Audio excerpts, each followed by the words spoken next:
Welcome to From Eastlands podcast. This is episode number 4. So far, the first three episodes, Dan Howard was episode 1, and Dustin Hollick was episode 2. Rachel Cowart Farmer was episode 3, and the latter two have had over 100 downloads and listens. So it's been a very, very good start to the podcast. It's been a little bit of a hiatus, nearly just under 2 weeks since we did the Rachel one, which I really, really enjoyed. And Rachel just gave me a good tip for a great guest. It's been interesting. I've got some coming when it comes to these podcasts, but it hasn't been, flying off the wall trying to get on the podcast just yet. People are a little bit, certainly are a little bit shy, I think. So which is quite interesting. In Brisbane, we're not just as shy, and we've, as a result, done over 100 episodes. But we'll certainly be hearing some stories in the not-too-distant future. So Lisa Rowe is about to come online now, so we'll just wait for that to happen. And she won't be very long at all. So she just got the message. She's going to have a very interesting story. I look forward to talking to Lisa about all, which we share a lot of quite a few different, things that we like. So we'll hopefully get to be able to chat about all of those things. In the background there at the moment, you've got the Tasman Bridge, and you've got the Eastern Shore over here. So we've got the Eastern Shore. That's where obviously Eastlands is, on that side of the river. So yeah. So it's been interesting. As of today, the restrictions have now been lifted a little bit here in Queensland. We've had a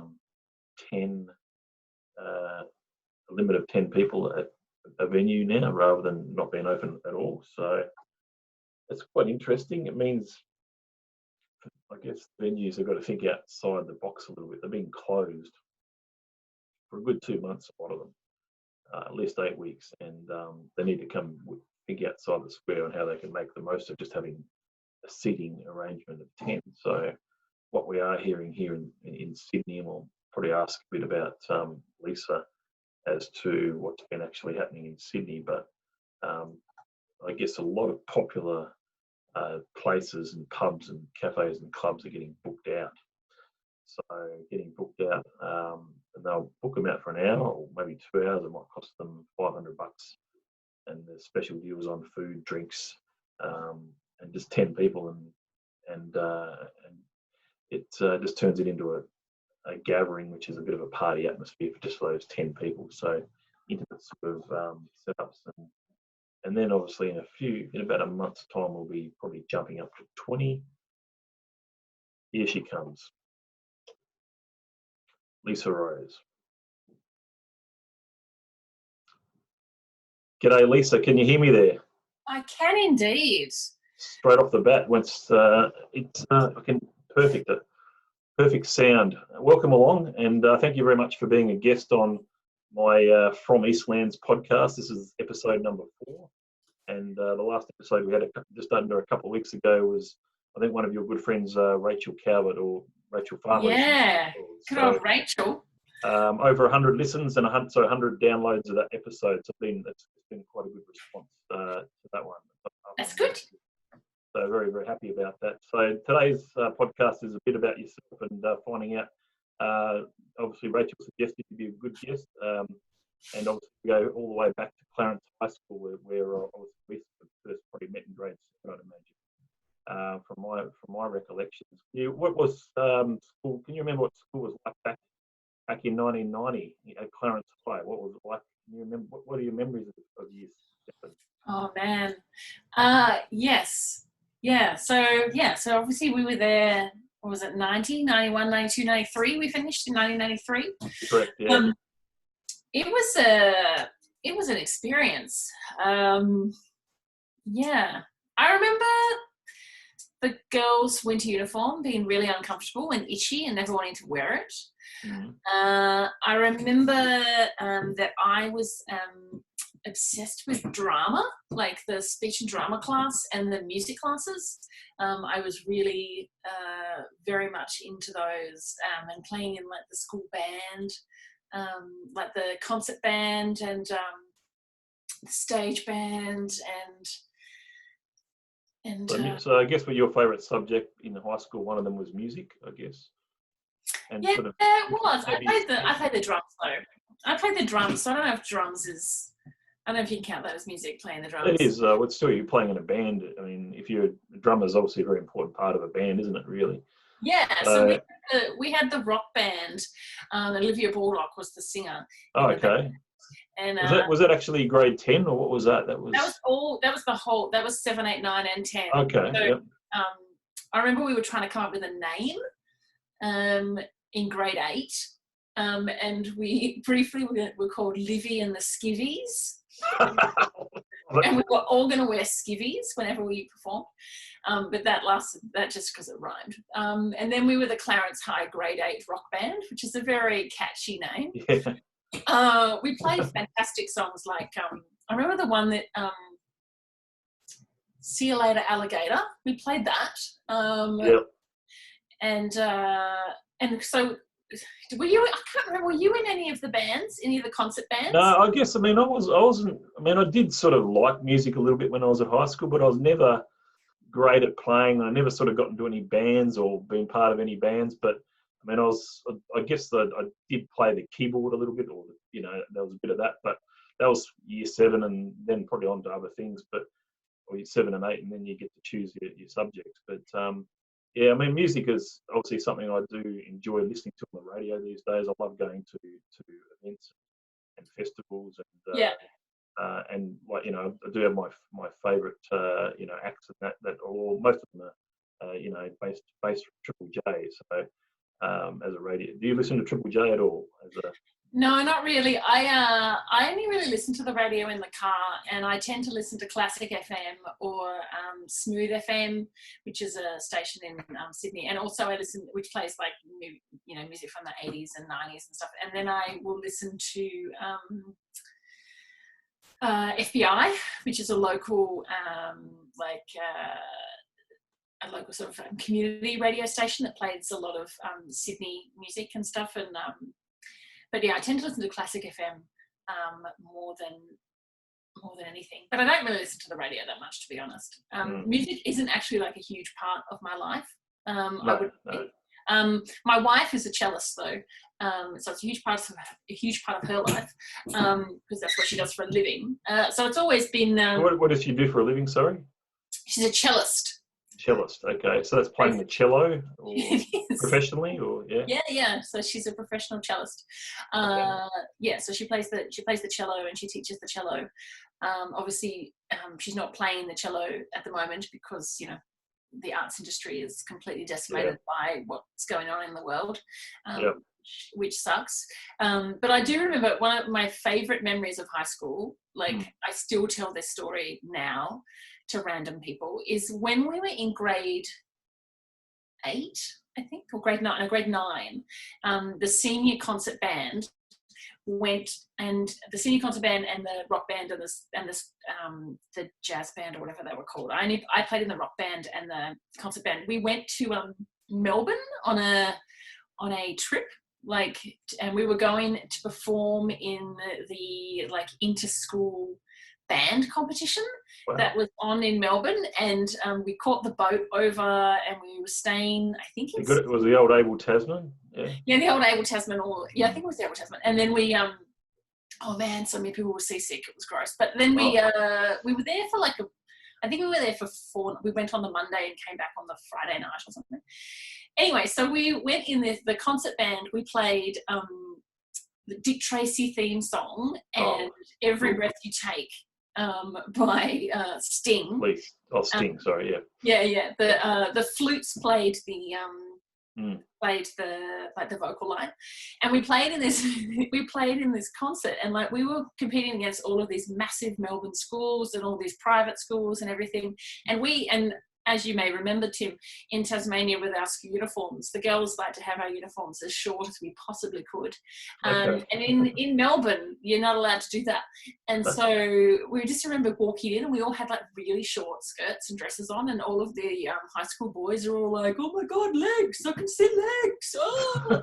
And Is that what legs look like? Yeah. Yeah, because there's so many of the girls' uniforms in Melbourne basically go to the floor pretty much. Anyway, so we were playing and we played and we thought it was all fun and games, and we played it like we went and played in the outside Parliament House or something, and in the mall, and like we went and played all these weird places in Melbourne and in Ballarat. And then on Thursday night, I think it was, we had this meeting where we all got together, and the music teachers said, oh, we've got some good news and we've got some bad news. And we're like, okay, tell us the good news. And they said, well, because it was in a Stedford, like it was a competition. And they were like, the concert band has finished in the top 2 for concert bands for the whole of the competition. And we're like, oh my God. And they're like, and it's amazing. So it means you get to compete in the final where you play off against, all the tops from all the different, all the top 2s from all the sections get to play off against each other. And we're like, that's amazing. And they're like, okay, the bad news is that our boat leaves at like 4:30 on Friday and the concert is at 6 o'clock. And we were all like, no, we have to stay.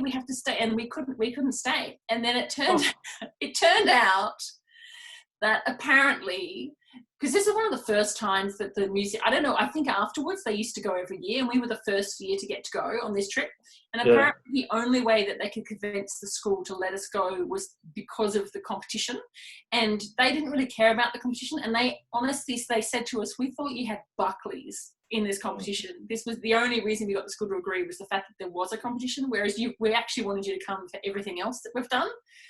And so we knew that the final was going to be after you left, but we didn't think you'd get in the final.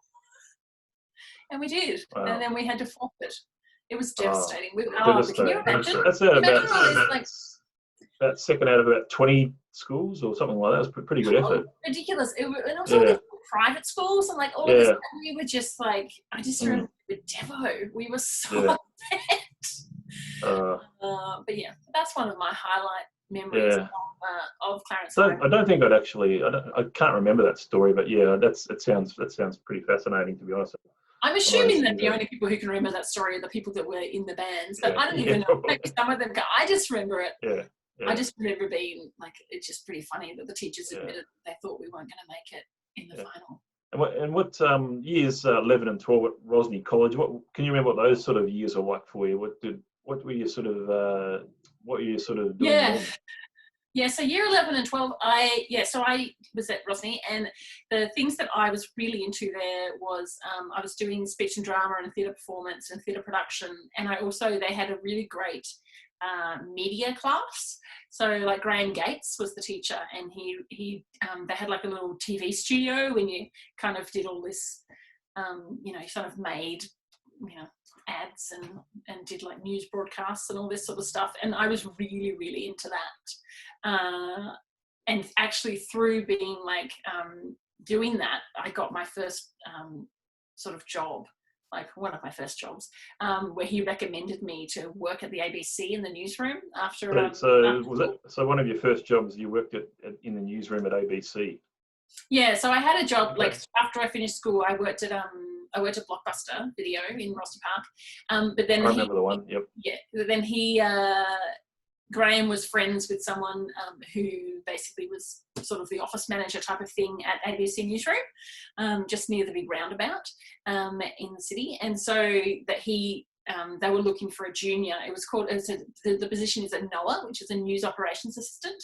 So it's basically like you'd work for about 2 hours a day, and you'd go in there and run the auto cue, so you'd like have to turn this knob for the newsreader to be able to see what they were seeing on the screen, and you'd run scripts around and just kind of be a bit of a gopher. Anyway, so whenever they've had a vacancy, they used to go to him and say, do you have someone to recommend from your most recent class? And so he recommended me. And so that's how I got that job. And I worked there and at the video store, and then not long after that started working at Syrup and around midnight. Oh, that was the name of the place. I remember. We couldn't think of Yeah. the name of Syrup. Yeah, Yeah, that's one of the. I had three casual jobs, so I was living the dream. Just like I had like way more money than all of my friends who were at uni, which was nice. But yeah. But yeah. So you didn't go to uni straight away, did you? I don't think. No, I didn't actually go to uni at all. So I actually I took a year off to decide what I wanted to do, because I just didn't know what I wanted to study. I kind of did think that I wanted to move to Melbourne and try and get into Victorian College of the Arts doing something around film, but it just never happened. I basically just took a year off, like a lot of people do, take a year off and then you just don't go to uni. You end up earning money and you're like having that independence. And I moved out of home and I just kind of was living my best life. I was having such a great time. And I still didn't, I really didn't know what I wanted to go and study. And I had so many friends who had kind of gone and studied like commerce and things like that. And then they just kind of got to the end of their degrees and were like, well, I don't even want to do this now that I've studied it. I really admire people who can go to uni like straight, after school and know what they really want to do. Like my wife, like she knew she wanted to be a cellist from the age of about 13 or 14. And so she had a very clear, very specific. She's like, this is what I want to do with my life. I had no idea. I'm like, it's one of those things, uni. I mean, I sort of felt that a commerce degree would give me lots of different options. And I guess that was a good decision in hindsight, because it sort of gave me, a few different paths to look at. And then once you get into uni, sort of by year 1 or 2, you sort of know exactly, what you're good at and what you can sort of relate to the real world. And here we are all this time later. So it's quite interesting. That's so obviously all these different part-time jobs, and this is sort of not even, still in your late teens, 20s, that sort of thing, not even in your 20s, you're sort of, what, I guess, out of all those jobs that you had in those early years, which one did you like the most? I liked them all for different reasons. Like I really liked working at the ABC, because I felt it was quite a privilege. It's like to work there, and I learned quite a lot. But I also was very much in a really, I mean, you know what you're like your brain doesn't stop. What is the thing? It doesn't stop like until you're 23, you're really self-absorbed. Like you just are. It doesn't stop developing, and you don't stop learning. Yeah. And so I was just really self-absorbed and really. I remember going back to Tasmania a few years ago and running into the old news director there, Karen, and she told me that she was really disappointed in me, which was awful to hear. That Why did she say that? Because she said that I had an opportunity that like so many other, and I did, it was really hard to get a job there. And I got given this job because, Graham really saw something in me. And she just remembered thinking that she saw so much in me and I could have had progression in my career and gone down that path. And I just didn't. Sort of like they anticipated you'd have sort of a career with the ABC or. And so basically I needed to push myself, I think, and show more interest in what was happening, but I just didn't really have that much interest in the news, so to speak, because I was in the newsroom. I did for a little while. I was a relief producer of Late Night with Tim Cox on the radio, and I enjoyed that a bit more because it wasn't so much the news, it was more about like producing interesting stories. But I've always been more into creative narrative type of stuff as opposed to factual sort of entertainment and things like that. So I just was, I was trying to work out my sexuality, and I was all a bit weird and like very absorbed with what I was doing. And so I just didn't put my best foot forward there. And I've kind of regretted that, to be honest, that I didn't make the best impression when I was there, which is a shame because I was given an opportunity that I didn't fully grasp. And then the video store, I actually worked for Blockbuster casually, and then I was part-time, and then I became a manager. And when I moved to Sydney, I actually got a transfer as a manager. And so I worked for Blockbuster Corporate for 9.5 years until I got made redundant when I was 28. And that as a 28-year-old, getting a redundancy was actually kind of cool. It basically gave me a deposit for a house, which was nice, or helped me get a deposit for a house. And then working at Syrup and around midnight was just super fun. I really enjoyed it. I feel like, I mean, everyone always thinks that when they're involved with something, it was the best time. But it was like, that was the late 90s. I left in 2000, moved to Sydney. And so it was the late 90s, Syrup and around midnight. It was just the place to be on the weekend. Every time I would go there, you know, you didn't have to tell anyone where you were going, because you just knew that that's where this particular group, like kind of crowd of people would go, and it was just super fun, and I just had a great time. I was basically getting paid to just sort of serve drinks and hang out with my friends, which was pretty nice. Yeah, that's great. So when was the first time, how old were you the first time you sort of lived away from Hobart? I was 22. So I moved to Sydney on March the 1st, 2000, and I was 22 and a half. And that was the first time I moved out of, and I've been here ever since. I've been in Sydney ever since then. Yep. But I moved out of home when I was 19. Yep. I think. When I was 19, yeah, I was which is actually like, it's interesting. I don't know, how old were you when you moved out of home? Because in Sydney, I moved out roughly the same time. I moved out. I'd sort of done uni, 4 years at uni, and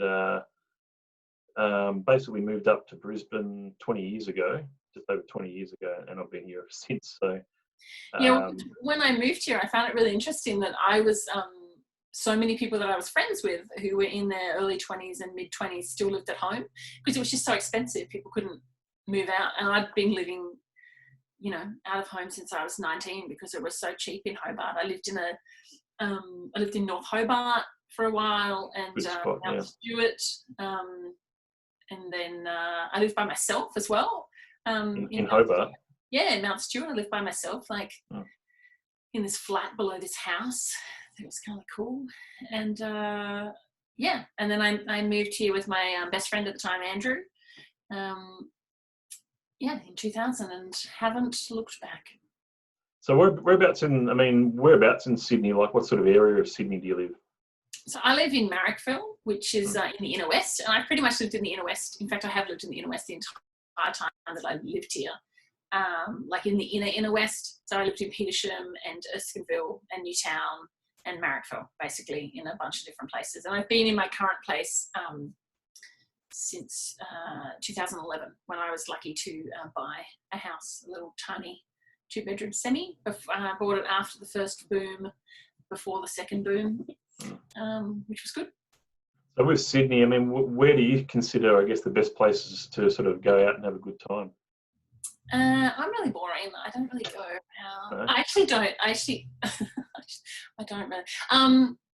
Yeah, Sydney's weird. Sydney's weird. Like, I've often thought that I kind of wish that I'd moved to Melbourne, because it often feels like a bit more my town when I'm there. But I've really made a life for myself here. I have a lot of friends and stuff here. So, yeah, I used to go out along Oxford Street and stuff, but it's very much changed. Like, obviously, Sydney brought in a bunch of lockdown laws. Yeah. Not lockdown, that's the word now, lockout laws, about 5 years ago, I think it was, when there was a few young men that died through getting king hit by people. So they just brought in these ridiculous rules that completely decimated the nightlife industry. Like, so many of my friends, friends who are DJs and friends who worked in hospitality and nightclub, and they're just, the amount of like bars and nightclubs and things that shut down after this was really shocking. And it kind of made actually, I have a friend who's a DJ, and she said that she felt less safe. Like, it's the irony of what they're doing, like, because there were so few people out on the streets that she would just feel less safe when she was out late at night after she finished her gig than when she would be out when there'd be people everywhere. And it's really, like, it feels like a bit of a ghost town at night. It's kind of awful, to be honest. But I don't really go out. I actually don't drink. I haven't drunk. Pretty much don't. Yeah, I haven't really drunk for about 10 years. So, yeah. So I just did a little bit of research on you, Lisa, but I noticed we do share a few interests. So I just thought I think we do anyway. Hopefully, according to your Facebook page. One of the TV shows that you might watch is Wentworth. Is that correct? Oh yeah, my God, I love Wentworth. I think it's the best show. Yeah, me and my wife, we love watching Wentworth. It's one of we look forward to it every season. So you've been watching it since it started? Yeah. No, I've been watching it. Yeah, I've been watching it since the beginning, and it's interesting. Like often you think that a lot of shows, after the first couple of seasons, it just kind of goes off the rails, but it just hasn't. Like it still surprises me the things that happen in nice background. The things that happen in that the show, I still get like shocked by things that happen, and Who are your favorite characters? Well, I think B is like I've actually met her, Danielle Cormack. I've had she made me hold her phone. When she was going on a photo wall, I was holding her phone, and I was like, "Oh my god!" And I've actually met her twice. And and she and Rose Byrne's character, Ellen Parsons in Damages, are my two favourite female protagonists of television shows ever. I just think I think the show maybe took a little while to find its feet again after she left. That was a shocking sort of exit, but those things happen. Yeah. When she left and the way she left, no spoiler alerts, but she did leave. But my housemate came out to see if I was okay because I was being so vocal at the screen when that whole sequence happened when she left the show. I was like, no! It's a very, very good show. It's just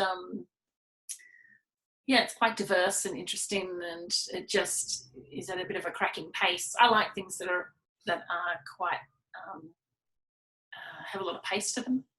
Yeah. I think season 8 starts in about 3 weeks, doesn't it? That's what I. Yeah, I think so. The second, I think it'll be this. It's the second last season. It is, yeah. So there's only 20 episodes maybe to go. So. And I guess Ferguson, that the lady Pamela Rabe who plays Ferguson, what an actress she is. I mean, the way she portrays it. I saw her in a play at City Theatre Company once. She was playing opposite Hugo Weaving, and she just and he obviously, is a very good actor, but she just acted him off the stage. Really? Every scene that they were in together, it was just like you did not care what Hugo Weaving was doing. You were just focused so much on Pamela Rabe. She's so good. She's so good. I'm glad you like it. Good choice. No, it's a great series. Always enjoy watching it. There's always a few new characters they're bringing in. So the whole sort of angles with Ruby and Rita and all these newer characters that are sort of developing over the last couple of seasons that are quite interesting. There's going to be more new characters again, and they're bringing in a trans man character, which is kind of exciting to bring in a trans man character. And it's unlike previously when they had the Maxine Conway used to. So when they had Maxine, she was a trans woman played by a cis man. They've actually cast a non-binary actor called Zoe Tarakis, who is playing the trans man. So is that going to be in season 8? Do you think, or? Yeah, no, that's the current the season that's about to start. There's an inside scoop. I wasn't even aware of that one. So. Inside scoop. Yeah. Well, something to look forward to as far as I think another season. It's going to be very, very interesting. I mean, we've seen a lot of characters in and sort of change over the 8. I think we've had 7 seasons. Boomer seems to be about the only one who's still there from the original. Yeah, Boomer and in terms of the prisoners, Boomer is the only. She's the only original prisoner left now. There's obviously the staff. There's quite a few original staff that are still there. Oh yeah, you got Vera. But here's another inside scoop. Was probably not inside scoop, but if you ever rewatch it, because I started watching it again last year, and Boomer is barely in the first season, and she was actually not. Yeah, she wasn't a main character until season 2. Yeah, and it was because of the reaction that the public had to her character, and how much the writers just loved her character that they just decided to increase her into the character that she is. And she is a fascinating character. She's so entertaining, but has so much depth, and she's pretty much the only character that can make me cry easily by when she just shows any sort of vulnerability. It's just so awful to watch. Yeah, no, great. I mean, unrelated. She's definitely a great actress as well.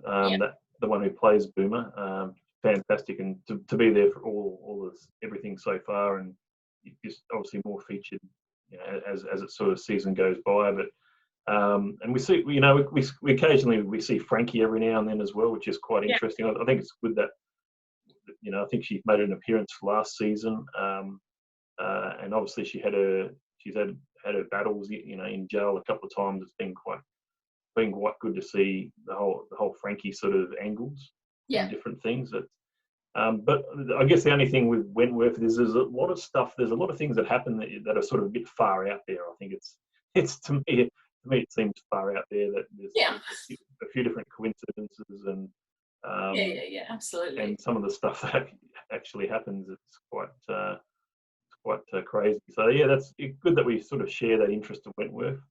I felt that was something I just want to bring up and might turn into a bit of a conversation point that we can talk about.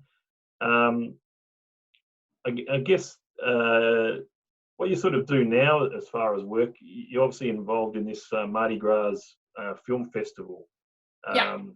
Tell us about how that all started and how long you've sort of been involved in that sort of industry for, how you're sort of finding that, and tell us about I guess they had an event, or you had a film festival event that would have been in February, which was just pre-COVID. So I'm the festival director for Queer Screen. So we're a not-for-profit charity that was founded in 1993. And I started volunteering for them in 2013. I was in a long-term relationship that about 10 years that ended, and I just needed to keep busy and sort of just wanted to do something. So I started volunteering for them in the office, just doing membership and the mail and a few other things. And then I joined their board of directors, and I was on their board as the membership director, then the vice president, then the president, over the course of about 4.5 years. And then, and then I just finally, as a 38-year-old, or I can't remember how old I was, 39, how old was I in 2015? Who knows? Anyway, 37 maybe.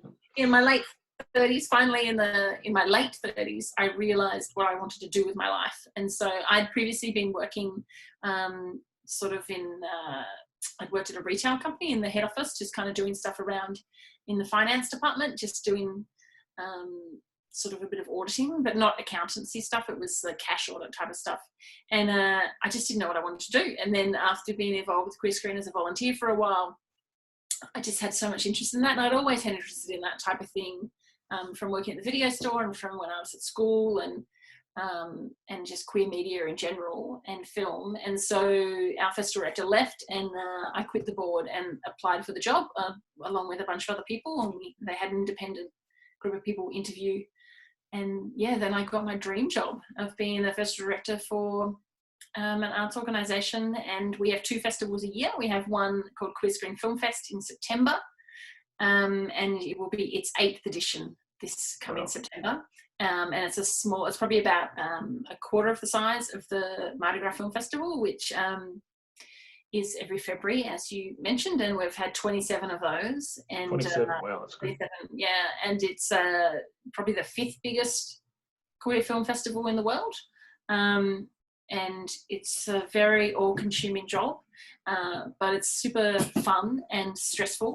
But I get paid to watch movies, which is pretty good.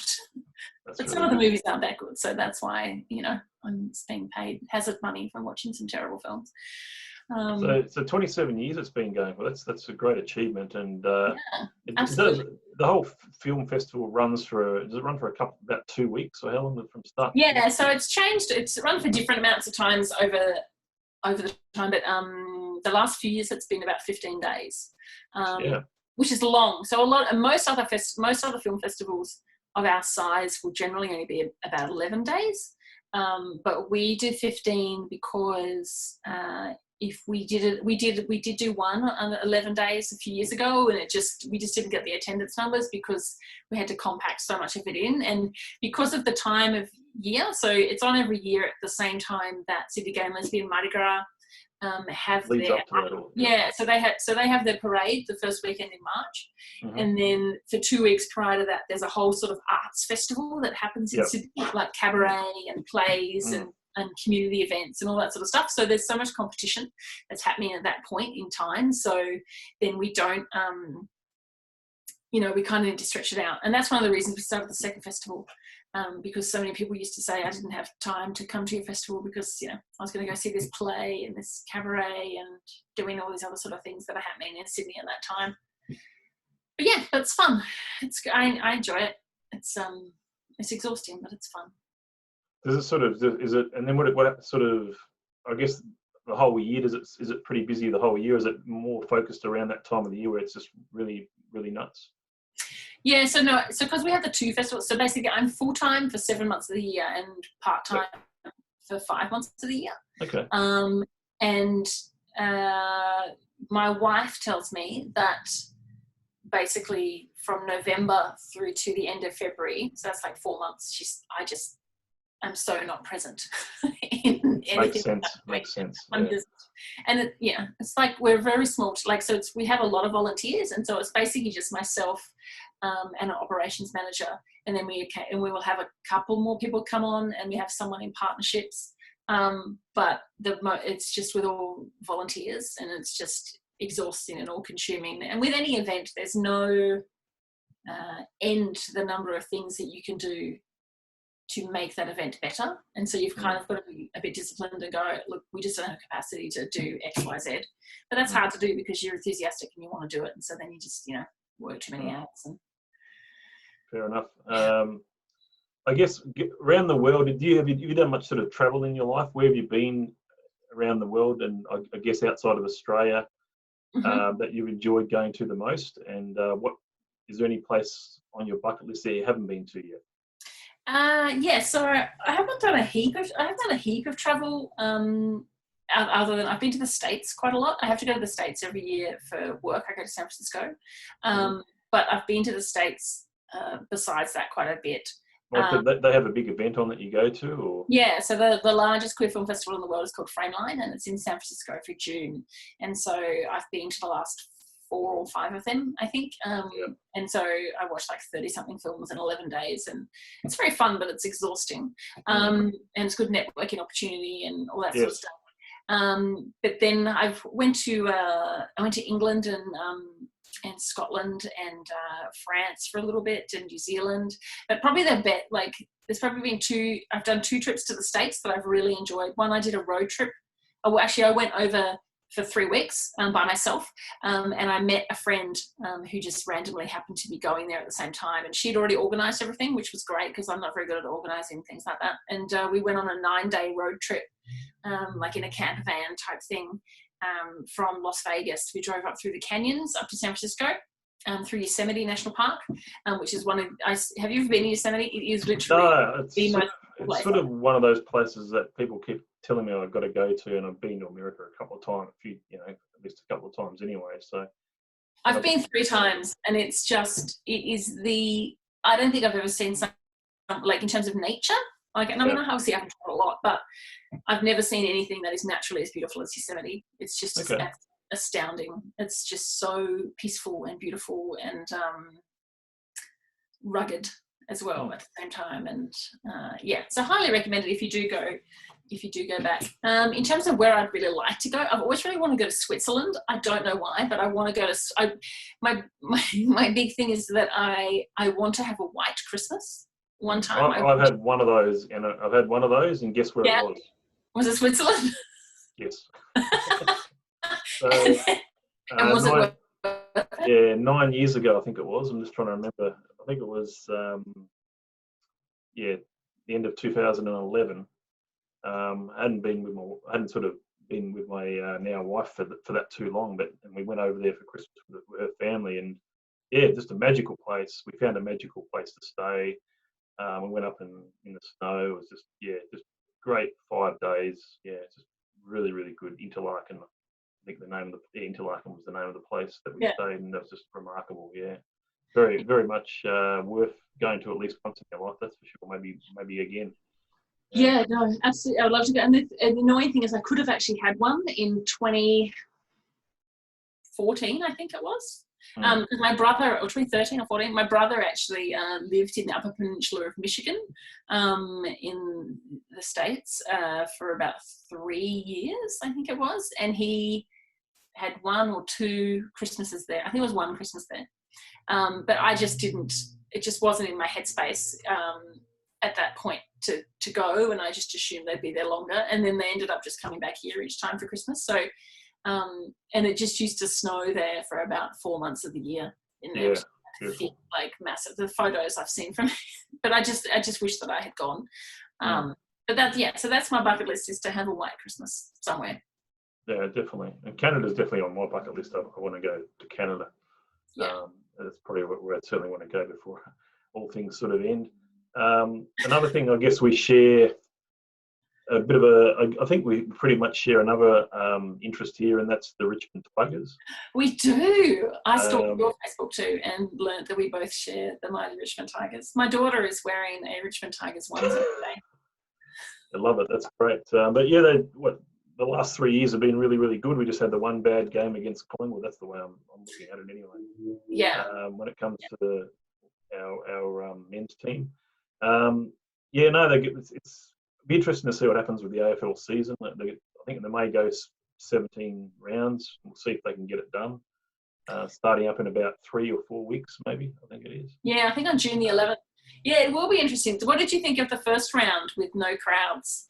I thought it was great. In watching it on TV, it was fine. I guess the players, it might be a different story. I don't know. I mean, some of those guys will feed off the crowd.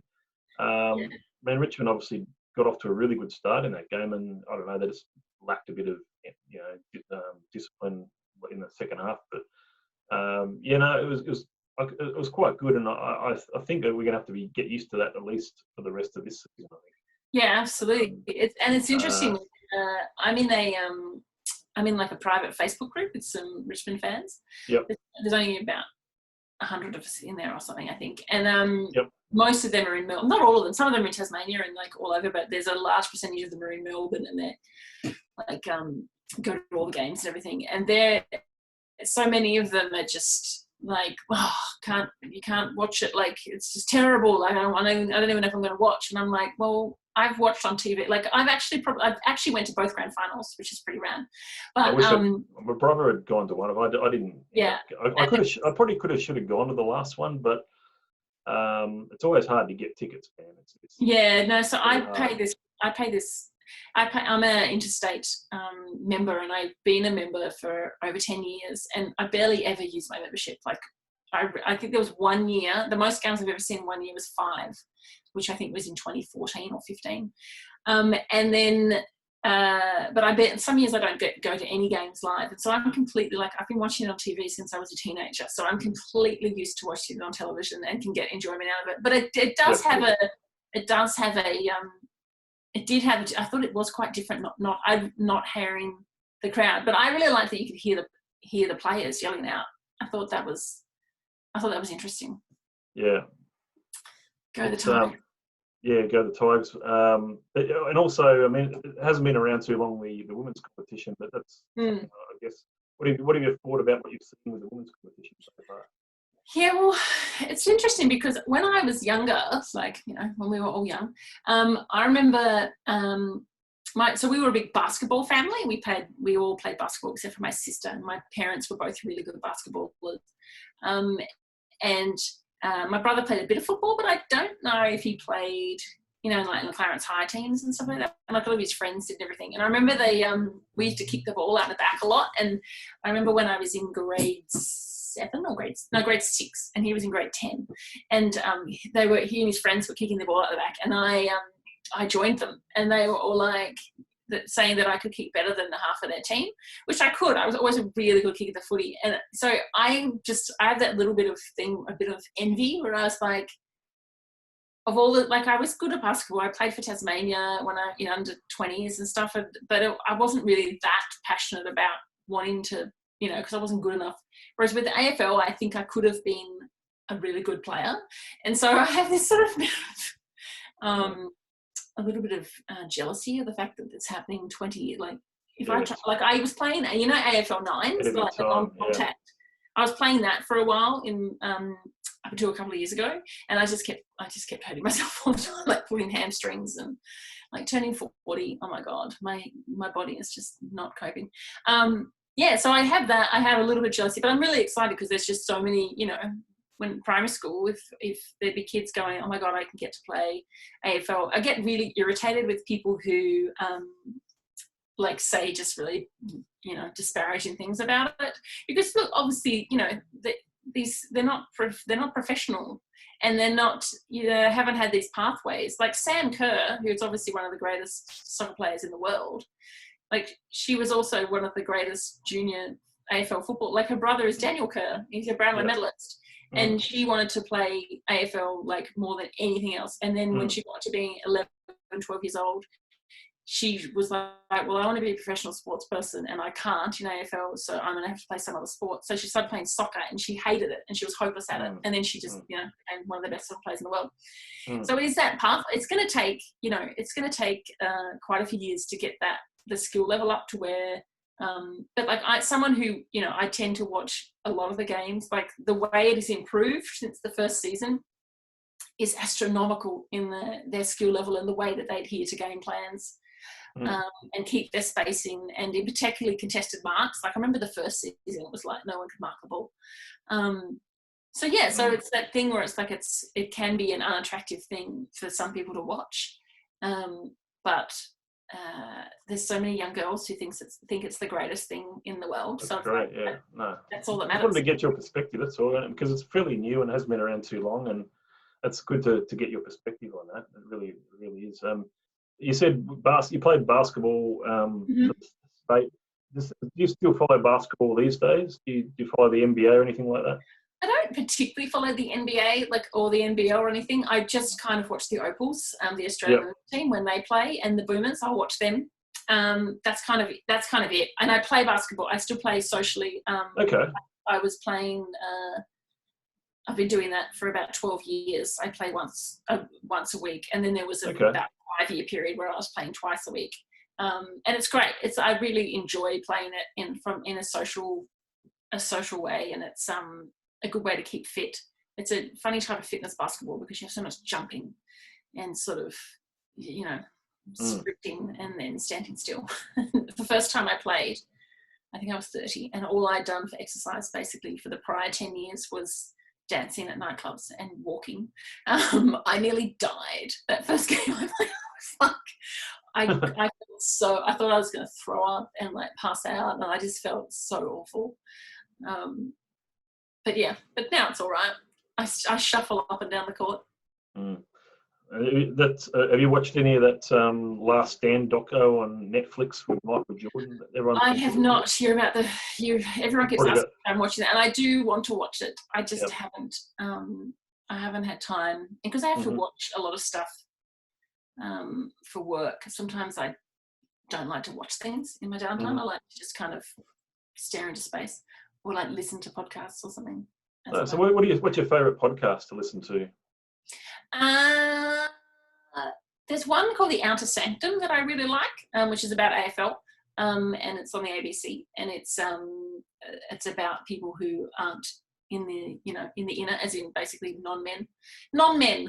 It's all these women talking about football, and various other things. They talk about the intersectionality of lots of stuff in life, and football, which is really great. And I also really like a podcast called Making Gay History, which is a podcast that was made from a guy who wrote a book about American gay history, and he turned it into a podcast from all these interviews he did with people back in the 80s and 90s. So that's really interesting. That sounds very interesting. And what I guess is interesting, I think everyone leads interesting lives, that's for sure. Everyone sort of has different lives. And it's great to obviously talk after all this time, and I think we did briefly caught up in 2013 at the I was at the reunion. Yeah. So I do remember you at the reunion. So and we probably said a bit of a quick hello, but didn't talk too much. But that's certainly good to catch up with you then. I guess you mentioned that you've got a baby, 11. Do you say 11-month-year-old baby? So I guess, where was the decision? I guess, how long ago did you make the decision to decide to have a baby? How did that all happen? Well, so my wife carried her, Yep. which I'm really grateful for, because childbirth, it's a thing. It's an experience. Yeah, so we actually, we met on Tinder.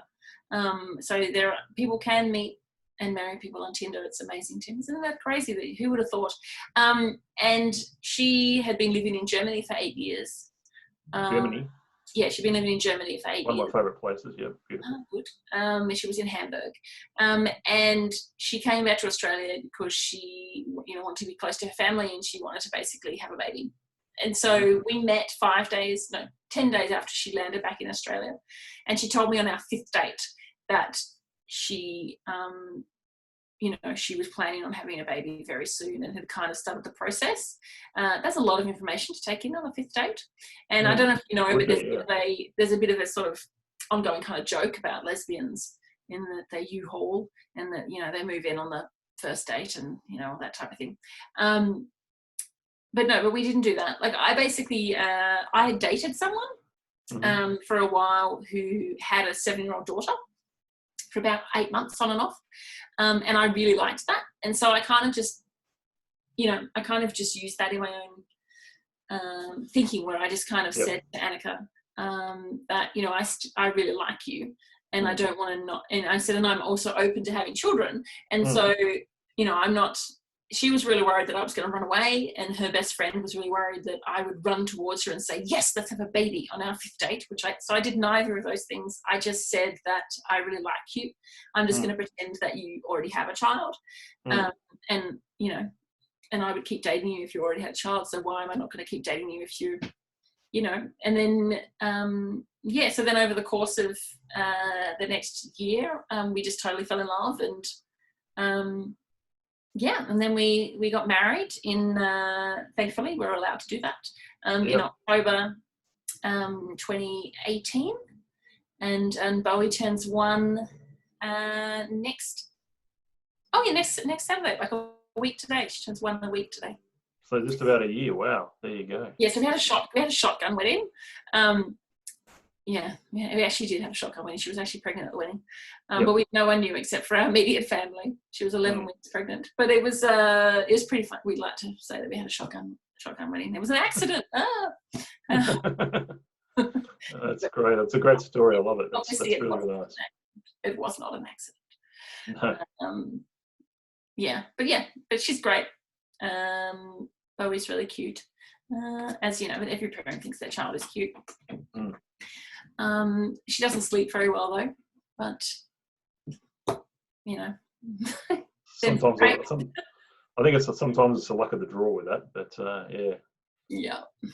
definitely the luck of the draw. So that's a very good story, but just I guess how it all happened is it's a good thing to sort of tell, and I guess someone that's happy, that you've been through what you have been through in your life, it's certainly good to basically tell people and let them know from your experience, how things sort of happen for you, Yeah, absolutely. Like if I think back to like Clarence High, and I remember actually, because I went to Howrah Primary, and I remember when I was in grade 5 or grade 6, having a conversation with my sister Amanda and her friend Caroline, and they were in grade 8 at the time, and I was talking to them.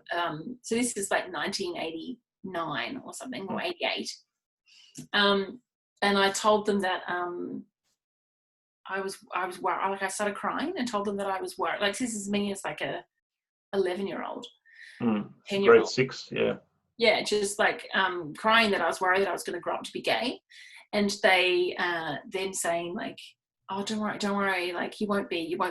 And I just kind of, my sister and I have talked about this conversation, and she said that she felt really bad that she said, you won't be, as opposed to saying it doesn't matter if you are. But it was 1988 or 1989. Yeah, it was like a was completely and so different world back then. Yeah, exactly. And so if I would think that if one of her daughters was to have that conversation now with one of their, someone a couple of years older than them, I don't think they're going to be saying that. I think they're going to be saying exactly exactly that. That it doesn't matter, and you're going to be fine. And so so I think back to that, and I think about, you know, how basically I'm a professional gay now. Like, I have a job where, you know, I'm paid to be gay, and know things about queer film and all this sort of stuff. So with the queer film stuff, I mean, one question I wanted to ask about that is, you must be seen a lot of films in your time, you know, in your life. Does the standards change, or does what's in your mind change over the years as far as what is a good film and what isn't? Yeah, absolutely. So in terms of like, when I first started being involved with Quiz Screen about 7 years ago, I was on the programming committee, and so we had to watch films and stuff, but the decision wasn't mine. But the quality of films that were being made, particularly about women, were not that great. Like, I mean, obviously there was exceptions, but it seemed to be like you would grade things on a different scale, and you'd be like, oh, that's good for a gay film. But now you don't have to do that, because the standard of the films is so high, which is fantastic, because it means that we don't play everything. We just play the good films now. But it is interesting though, like watching, like comedies have kind of been ruined by, well, not ruined, but it's like it takes a lot for me to laugh at a comedy, whatever type of comedy, whether it's a queer film or not. And comedy's hard for people to get right, and I think it's hard to judge a comedy when you're watching it by yourself from a curatorial point of view as well. Like, it's because it's laughter is infectious, and so I have to really kind of think about, you know, think about the audience and think about how they'd be reacting to something as opposed to how I'm reacting to it sometimes. And looking at it with a critical lens as opposed to just my own enjoyment. So I program films that I don't necessarily enjoy all the time, because I know that everybody is different. Like, one person's masterpiece is another person's turkey. So people have such diverse taste. And like, I have a team of people that watch films with me, and it still astounds me to this day, the diversity of their reaction to films, where someone will think it's a masterpiece and someone will be like, that was horrible. And it's like, you kind of got to find, as long as you market it, my whole thing is you've got to market the film in the right way. I always want people to come to the festival, obviously, but I want them to come and enjoy the film that they're coming to see. So I have to make sure I market it so the right audience turns up for that particular film, which is a challenge. I kind of pivoted on that question. Sorry, it's a habit. I pivot. I have to do a lot of media, and I pivot when I don't know how to answer the original question. I just pivot into something else interesting. That's very good. But I guess that just on that, have you ever or how many, if you've sort of done more than one, I mean, have you sort of been involved in making films yourself as well?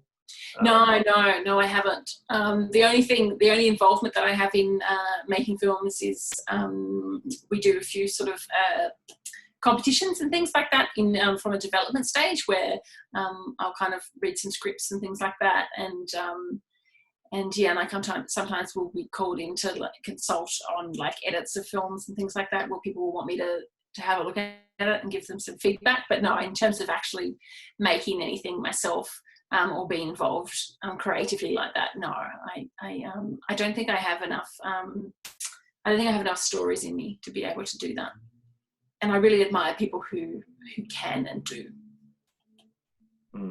Okay, and no, I think that's been a very good to catch up. Is there anything else you sort of wanted to bring up today, or any other topics, or any other interesting stories? Yeah. The only thing I wanted to ask about in your like, when I went back to the reunion, one of the reasons I went back was I wanted to know if I was the only gay in the village. I have no idea in our grade if there was anyone else who was gay, and I still don't know. Do you have any? I'm sure there's somebody else. I just don't know. Unless you talk to absolutely everybody, you're not going to know. But amongst the, where we had a school of a few hundred people or whatever. I think it was 130 were in our grade 10 class, I think.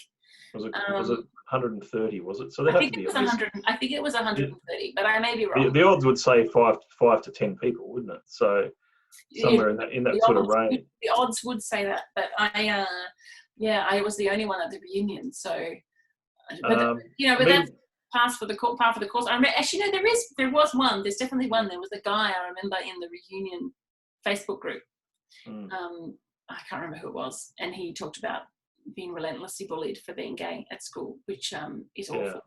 It is awful. When I, as an accountant tax agent that I've been the last 20 years, I've certainly had quite a few clients that that obviously openly gay and that sort of thing. So and I know I've got friends that are gay as well. So we've got friends in our Apex club that are gay. So it's everybody's just the same. The way I look at everybody is the same. I don't sort of judge anybody differently for that.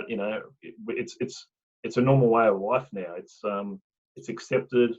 Obviously Australia made a big call and they voted it so that it legalised same-sex marriage, which was huge. And that's of all the things that Malcolm Turnbull did, that was probably his best achievement, in my opinion. I have to disagree with you on that.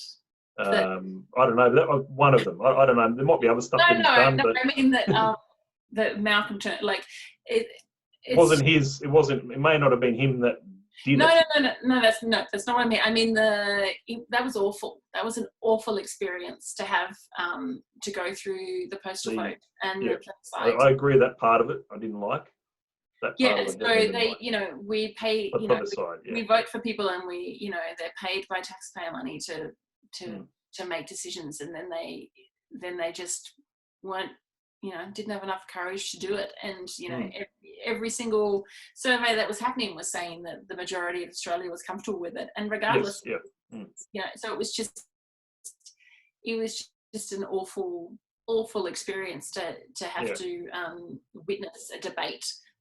There was really the only other place that had a similar thing was in Ireland, where they also had a type of thing. And they had a really clever marketing campaign where it basically was this guy that was walking around and knocking on everyone's front door and asking if he said, "Am I allowed to marry Karen? Can I marry Karen?" Or something like that. And they were like, "Well, I don't care." And it was just that thing where it was just trying to make people realise that, like, it's none of your business. Like, just who cares? Just that's make exactly it right. So I just had to get on my political bandwagon and talk about how. It But was awful. It was an awful experience as a gay person to go through what was happening in the media at that time, and people talking about. And like, I have friends who have have lost family members out of it. Like, they no longer speak to people in their family because that's terrible. That shouldn't be the case. Because it's that thing where, for a lot of people, they sort of, it's like a silent thing. You don't speak about it, you don't talk about it. And then this made people talk about it. And so people voted no when they thought that they would vote yes. And it's like ended, family relationships, which is awful. And none of that would have happened if they just decided it themselves. Anyway, cheery message to end on. No, the conversation can always go anywhere in these sort of podcasts. It can take any particular direction, and it's just it's obviously something that you're obviously very passionate about. So that's obviously why you sort of led to that in a way. So yeah, of course. But it's been really, really good. I guess any other sort of final words, stories, or anything else that you want to tell anybody who's watching the podcast? I remember running into Ben Potner at Syrup in I think maybe like 1998 or something, or 99, and coming out to him and saying that I was gay, and he was like, "Oh, there were so many rumours about you in high school," and I was like, "What? I had no idea." And I was like, I wish someone had told me. It might have helped me work it out a bit earlier. But yeah, I thought that was interesting. And also not everybody, but a lot of people probably have some negative experiences from high school in terms of like bullying and things like that. Yeah, I'm sure I got bullied. I mean, yeah, definitely.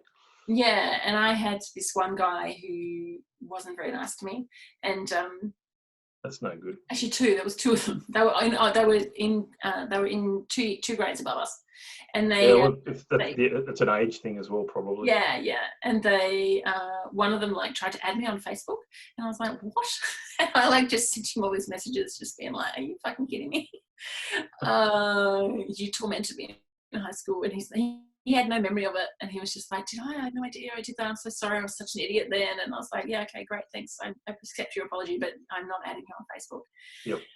And then another guy who was relentlessly mean to me. Like, I remember he, like the band, like the school band. So he was also one of the drummers at school. And I was playing the drums at a concert in the school hall. And he and the other drummer were sitting either side of me. And they moved the cymbals with their feet, like they were moving the cymbals away so I couldn't reach them in the middle of a live song in front of 400 people. They were doing that to me when I was in grade 8, and I had to like sort of stand up almost to try and play the drums, and I was like, that's just an awful thing to do to someone. And that was just one example of things that he used to do. And so when he used to come to Syrup and try to get in, and I would see him in the line, I would tell the bouncers not to let him in. And they didn't, and he would always be like, why can't I come in? And they were like, sorry mate, not tonight. So I got him back for that. Oh god, that's good. It's been really good to talk to you. Thanks very much for coming on the podcast.